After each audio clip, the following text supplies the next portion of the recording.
పైసా పైసా కూడబెట్టి కష్టపడి ఈ స్థలం కొని ఇల్లు కట్టాం. మనకు పిల్లలకు శాశ్వతమైన గూడు ఉంటుందనుకున్నాం. కాని ఇలా జరుగుతుందని ఊహించలేదు జయంతి. స్థలం కొన్న రోజు అగ్రిమెంటు రాసుకున్నాం.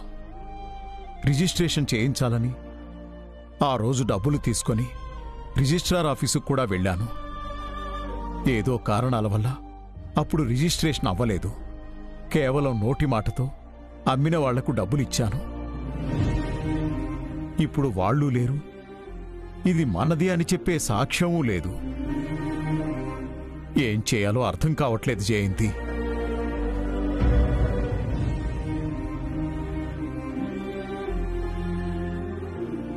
బాధపడకండి, ముగ్గురు మగపిల్లలున్నారు కదా, వాళ్లే చూసుకుంటారు. వాళ్ళు మాత్రం ఏం చేస్తారు? ఈ స్థలం మనదే అనడానికి ఎలాంటి ఆధారాలు లేవు. అప్పుడు చేసుకున్న అగ్రిమెంటు కాగితం కనిపించట్లేదు. ఈ ఇంటిని కోల్పోవాల్సి వస్తుందని భయంగానూ బాధగానూ ఉంది.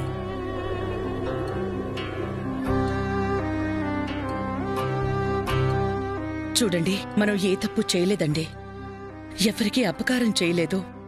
వీలైనంత వరకు మనకి తోచిన సహాయమే చేశాం. ఎవరి దగ్గర నుంచి ఈ స్థలాన్ని దౌర్జన్యంగా లాక్కోలేదు. ఎవరో కష్టపడి కట్టుకున్న ఇంటిని ఆక్రమించుకోలేదు. చెమటోడ్చి కష్టపడి ఈ ఇల్లు కట్టుకున్నాం. మనం ఎవ్వరికీ హాని చెయ్యనప్పుడు మనకెందుకు హాని జరుగుతుందండి? ఏమీ అర్థం కావడం లేదు జయంతి. ఎంత ఆలోచించినా ఏ దారి కనిపించట్లేదు. అసలు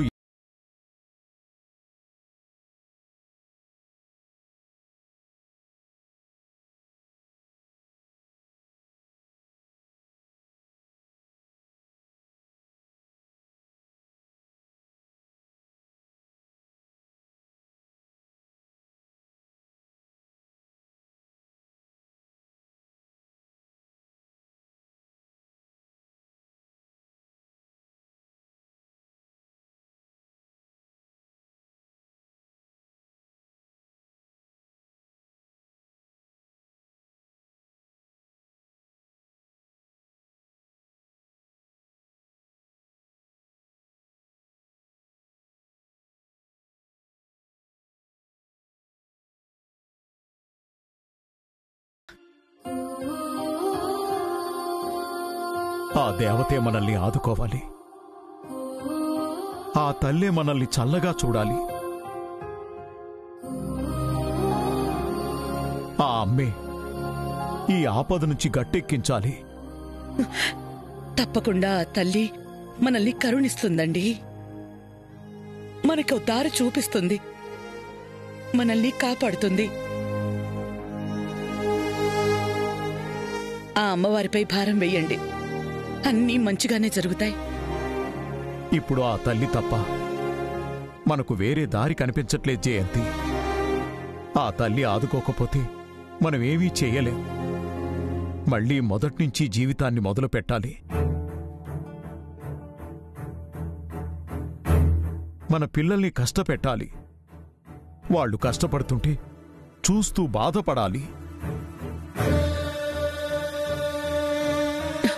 మనకు ఆ పరిస్థితి రాదండి. మన గృహదేవతపై నాకు నమ్మకం ఉంది. ఆ ఇలవేల్పే మనల్ని ఆదుకుంటుంది. ధైర్యంగా ఉండండి.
రేపు మనం ఈ ఇల్లును వదిలేసి వెళ్ళిపోవాల్సిందేనా డాడీ? చాలా బాధగా ఉంది డాడీ. ఇలాంటి ఇంటిని వదులుకోవద్దు డాడీ. ఇది చాలా మంచి ఇల్లు డాడీ.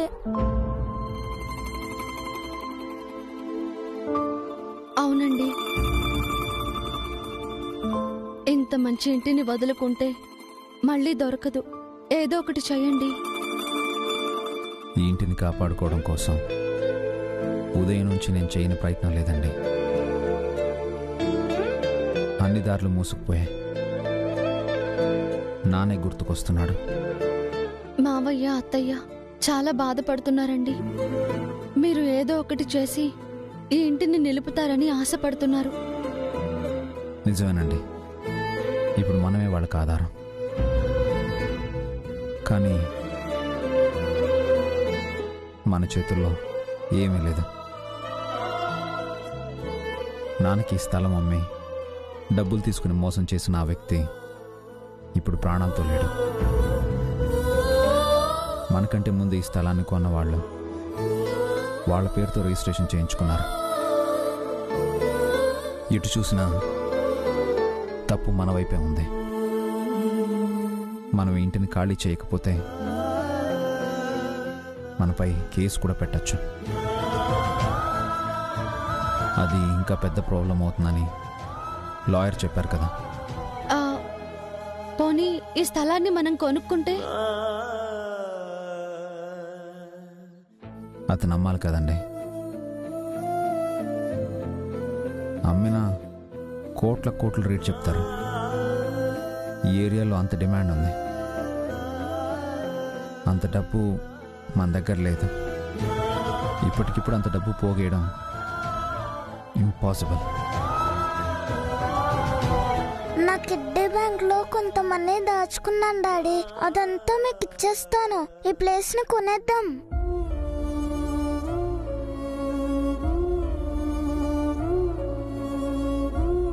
Thank you Bunny. కానీ ఆ డబ్బులు కూడా సరిపో. మనది కాని ప్లేస్లో ఇల్లు కట్టాం కాబట్టి ఇది అక్రమ కట్టడం కిందకే వస్తుంది. ఇంటికి కూడా రేట్ ఇవ్వరు. ఫ్రీగా ఈ ఇంటిని కూడా వాళ్ళకి అప్పగించాల్సిందే. అన్ని దారులు మూసుకుపోయాయండి. దారులన్నీ మూసుకుపోయినా సరే ఏదో ఒక దారి తెరిచి ఉంటుంది అంటారు కదా. అలాంటి దారి ఏదైనా ఉందేమో ఆలోచించండి. ఉదయం నుంచి ఆ పని చేస్తున్నానండి. ఈ ఇంటిని నిలిపి అమ్మని నాన్నని సంతోషపెట్టాలని ఎంతగానో ప్రయత్నిస్తున్నాను. కానీ ఏ దారి కనిపించడం లేదు. ఎలాగైనా ఈ ఇంటిని నిలుపుకోవాలి. రేపటిలోపు ఏదో ఒకటి చేయాలి. అవును డాడీ, మనం గట్టిగా అనుకుంటే ఏదైనా అవుతుందని అంటారు కదా. మనం మన ఇల్లు కావాలని గట్టిగా అనుకుందాం. ఆ దేవుడు హెల్ప్ చేస్తాడు.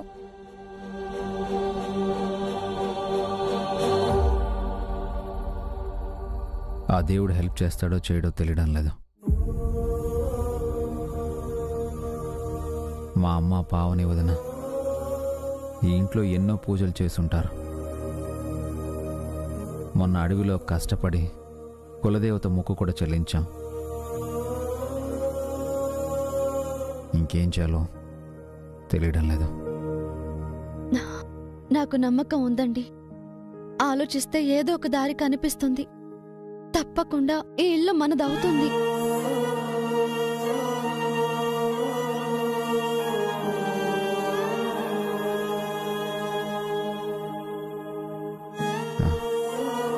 ఏం అర్థం కావడం లేదు. ఒక రకమైన డిప్రెస్డ్గా ఉంది. ఒక అద్దెల్లు చూశాను. రేపు ఉదయమే షిఫ్ట్ అయిపోదాం. లగేజ్ సర్దుకోండి.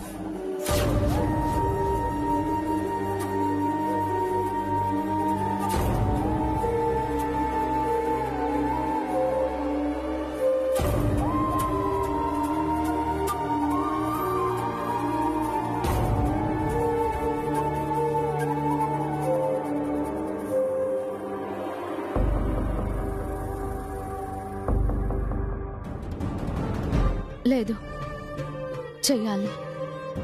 ఏదో ఒకటి చెయ్యాలి.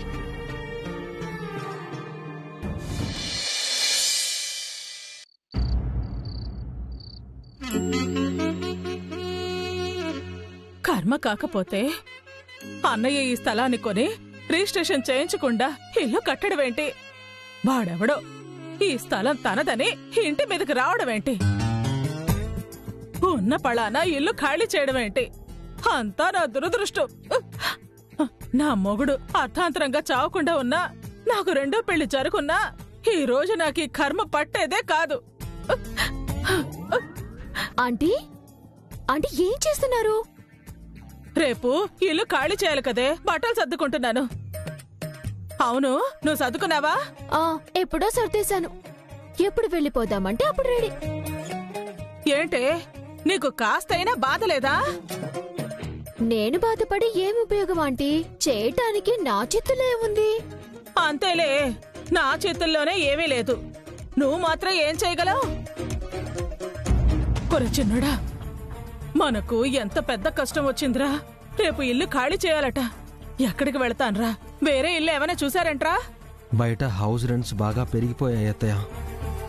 ఇంతమంది ఉండాలంటే కనీసం 1,00,000 రూపాయలు పెట్టి పెద్ద ఇల్లు తీసుకోవాలి. అపార్ట్మెంట్లో ఫ్లాట్ తీసుకుందాం అనుకుంటే ఇంతమంది ఉండడానికి ఏ ఫ్లాట్ ఓనరు ఒప్పుకోడు. మరి ఎలా? ఏముంది, ఏ స్లమ్లోనో రేకుల షెడ్ తీసుకోవాలి. స్లమ్లో రేకుల షెడ్డా? అక్కడ ఎలాంటి సౌకర్యాలు ఉండవు కదరా. అంటే ఏసీ కూడా ఉండదా? ఏసీ సంగతి దేవుడెరుగు. ఫ్యాన్ కూడా ఉండదు. వాష్రూమ్స్ ఉండవు. వాటర్ కోసం బిందెలు పట్టుకుని క్యూలో నిల్చోవాలి.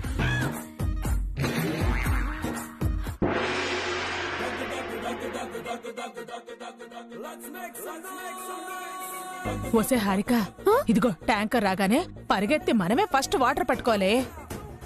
నేను పరిగెత్తి పట్టుకుంటాను. ఎవరైనా అడ్డొస్తే నువ్వు ఈడ్చి పారే ఆంటీ. ఈడ్చి పడేస్తాను, చూస్తూ ఉండు.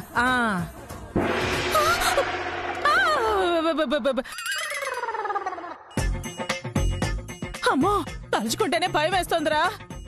మన ఫ్యూచర్ ఇంత భయంకరంగా ఉండబోతుంది అఖిల్. లేకపోతే ఏంటి, ఒక పక్క ఉన్న ఇల్లు పోయి అందరం బాధపడుతుంటే మీకు ఫెసిలిటీస్ కావాల్సి వచ్చాయా? ఇంత బతికి అంత నీచంగా బతకాలేంట్రా?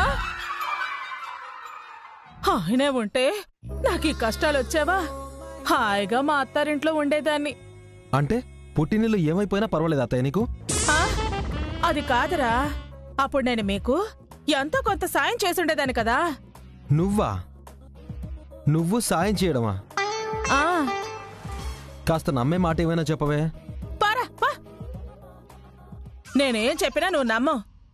కనీసం మాస్టర్ గారున్నా నా జీవితం మారోలా ఉండేది. మాస్టర్ గారా? ఎవరే? దేవుడురా, దేవుడు. నేను దేవుణ్ణి మాస్టర్ గారు, గురువు గారు అని పిలుస్తాను. ఏమే హారిక? నీ వాలకం చూస్తుంటే నాకేదో తేడాగా ఉందే. ఇప్పుడు ప్రాబ్లమ్స్ లో ఉన్నాం కాబట్టి నీపై ఫోకస్ చేయలేకపోతున్నాను. అఖిల్, రేపు మనం మా ఇంటికి వెళ్ళిపోదాం. ఇక అక్కడే ఉందాం, హాయిగా ఉండొచ్చు. మా వాళ్ళందరినీ వదిలేసి నేను నీతో మీ ఇంటికి రావాలా? ఆ మాట చెప్పడానికి నీకు సిగ్గుగా లేదు? ఇన్నాళ్ళు కలిసిన వాళ్ళందరినీ కష్టాల్లో వదిలేసి వెళ్దాం అంటున్నావా? నీకు అసలు మనస్సాక్షి ఉందా హారిక? అదేదో ఊరికే అనిందిలేరా, కోపడకరా.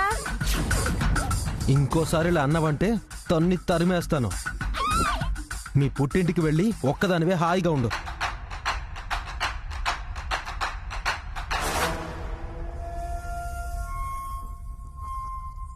ఇప్పుడు నేనేమన్నానని అఖిల్ అంతగా సీరియస్ అవుతున్నాడు? ఎప్పుడు ఏం మాట్లాడాలో నీకు తెలియదే. ఈ టైంలో ఎవరైనా అలా మాట్లాడతారు చెప్పు? ఎక్కడికో వెళ్లి కష్టాలు పడే బదులు మా ఇంటికి వెళ్తే తప్పేంటి? అలా వెళ్ళకూడదే. నీకు తెలీదు, అందరికీ రాని కష్టం నీకు మాత్రమే వచ్చిందా చెప్పు? అందరితో పాటు నువ్వు. అయినా నా కష్టంతో పోలిస్తే నీదో కష్టమా చెప్పు? మీకేం కష్టం వచ్చింది? పెళ్లి చేసుకున్నవాడు పైకి పోయాడు. ప్రేమించినవాడు ఎటో పోయాడు.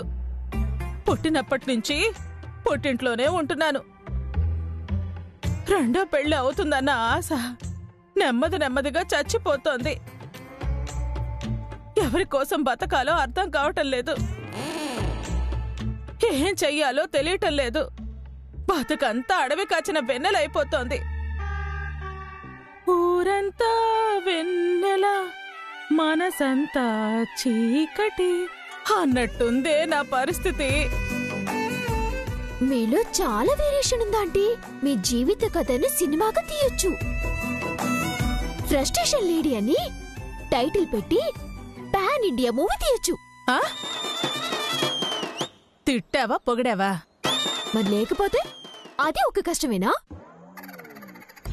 రేపటి నుంచి ఎక్కడుండాలో అది ఆలోచించండి. అవునే, ఈ రాత్రేగా ఇక్కడుంటాం. ఇదే ఆఖరి రాత్రి. రేపటి నుంచి ఈ బెడ్రూము, ఈ పరుపు, ఈ ఏసీ ఏవీ ఉండవు. ఎలా బతకాలో ఏమో అర్థం కావటం లేదు.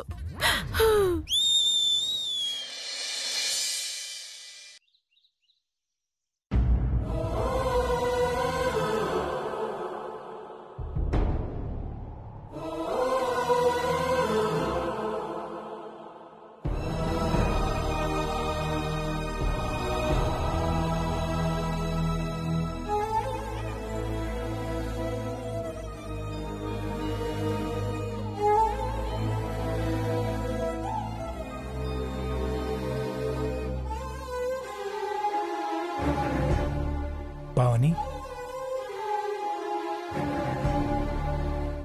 అన్నీ సర్దేశావా? బట్టల్ని వస్తువుల్ని అయితే సర్దగలిగాను కానీ జ్ఞాపకాలని సర్దలేకపోతున్నానండి. ఎంత మర్చిపోదామనుకున్నా ఈ ఇంట్లో గడిపిన మధుర స్మృతులను మర్చిపోలేకపోతున్నాను. కోడలిగా అడుగుపెట్టిన నాకే ఇలా ఉంటే ఈ ఇంట్లోనే పుట్టి పెరిగిన మీకెలా ఉందోనని చాలా బాధగా ఉందండి. నా పరిస్థితి ఇంకా దారుణంగా ఉంది పావని. నువ్వు పైకి చెప్తున్నావు, నేను చెప్పలేకపోతున్నాను. అంతే తేడా. ఈ ఇంటి పునాదులతో, గోడలతో పై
సిద్ధంగా ఉన్నట్టున్నారు. మనం కూడా లగేజ్ తీసుకొని బయటికి వెళ్దాం రా పావని. చాలా బాధగా ఉందండి. ఏ దేవుడో ఏ దేవతో మన కష్టాన్ని తీరిస్తే బాగుండు అని ఆశగా ఉంది.